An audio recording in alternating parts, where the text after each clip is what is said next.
So this is what I say to my client. Okay, because you have trauma that you want to address, things that happen in childhood, the car accident that you had, even the things that have happened that have led to these beliefs you have about yourself, like I'm not smart enough. Brain spotting is a way to have permanent change, not only like a thought change or a momentary change, but lasting permanent change in your brain and your body and your mind. And so what I want to do is explain to you why talking about trauma doesn't really work out too well.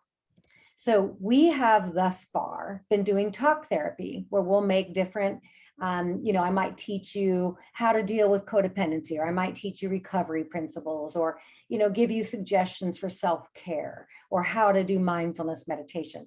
And all of that can be accomplished by talking. And so we're talking from my logical brains. If you touch your forehead, we're talking from the neocortex, which is the logical thinking brain that has us being able to plan and organize our lives.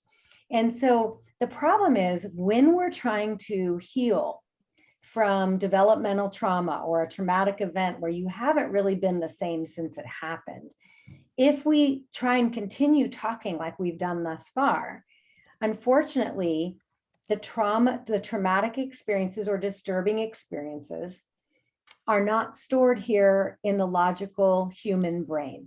We have to go to the more primitive brain. So if we want to look at my hand, the fingers here would be the neocortex or the logical brain. What happens with traumatic experiences is the logical brain goes offline.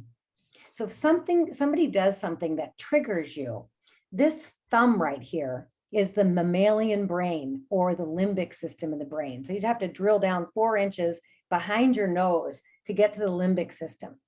And we call that flipping the lid. So sometimes with our partners, especially, or our kids, they can trigger something that mom and dad did, or, something that the previous partner did that betrayed you. And you can find yourself not in your logical brain, but more in your animal brain, because it is held in a more primitive state.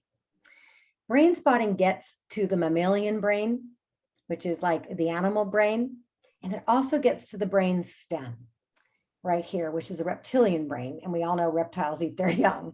So in order to heal and release long-held patterns of behavior, long-held thoughts, negative thoughts about self, behavioral patterns that no longer serve us, we have to get to the more primitive part of the brain. And with brain spotting, we are able to find spots in your visual field that allow access into your mammalian brain, reptilian brain. And we are doing what we call bottom-up processing, meaning we are going from your brainstem, your body, all the way up to your logical thinking brain. So when you get to a place where you're like, you know what? I've always been good enough. My mom and dad may have told me that I wasn't good enough, but I always have been. Like, they're messed up. The difference is we could talk about that and it wouldn't be the embodied deep shift that we're talking about, because we would have stayed at the surface. But those experiences that shaped you, those were all stored in trauma capsules that are not here. And so all the talking I've done with you has been good for other purposes. And you give examples like teaching you couples communication skills, for example, or teaching you parenting skills. But unfortunately, now what we're going after is your negative beliefs about self. We're going to heal the sexual assault, the physical abuse, the verbal abuse. We must go deeper. And so I cannot in good conscience be your therapist and not go there, because you will have permanent change. And it would be like me having antibiotics and knowing that you have an infection and not giving it to you. I can't do that. I care about you too much.